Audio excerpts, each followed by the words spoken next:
Devant l'entrée de la salle du Zéphyr, des membres de l'association Le Refuge, qui vient en aide aux homosexuels en détresse ou en rupture avec leur famille. C'est une conférence de l'Assemblée du ministère de l'Évangile qui se tient dans cette salle de la collectivité territoriale de Guyane, qui est l'objet de leur indignation. On tient à être là pour montrer déjà qu'on est à l'écoute justement et qu'on surveille ce qui va se passer. Parce qu'on est très inquiets. La plupart des intervenants, sur les 9 intervenants, il y en a environ 7 qui ont déjà tenu des propos homophobes, dont surtout Michael Lebeau, qui fait des thérapies de conversion pour les personnes homosexuelles, qui prétend guérir les personnes homosexuelles qui sont une abomination. Donc c'est quelque chose qu'on ne peut pas tolérer. Une conférence évangélique entrée libre, dont la promotion a fleuri cette semaine sur les panneaux publicitaires. Derrière ce bandeau blanc, il y avait précédemment le logo de notre station Guyane la Première, sponsor associé à la manifestation.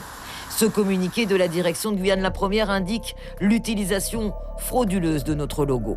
Depuis, le pasteur Marcel Quadio, de l'Assemblée du ministère de l'Évangile, a reconnu la faute à travers ce courrier, évoquant une erreur d'impression, un incident malencontreux. Je crois que l'année dernière, on avait fait un événement de concert. Voilà, donc et à cette occasion, il y avait le logo qui était en place parce qu'on avait eu un partenariat avec vous, avec le fait de passer les artistes qui sont venus de partout. C'était un concert culturel, en fait, au Zéphyr.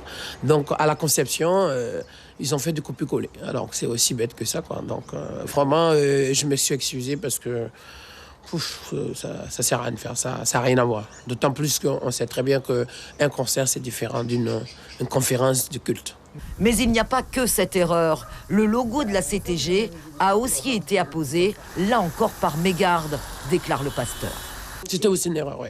On s'est excusé. Et puis, vous allez voir, d'ailleurs, ça a été gobé. Hein. Donc, c'est parce que c'était, comme je disais, c'était un copier-coller. Donc, Au-delà de ces erreurs d'impression, l'Assemblée est accusée par de nombreuses associations et organes de presse d'homophobie.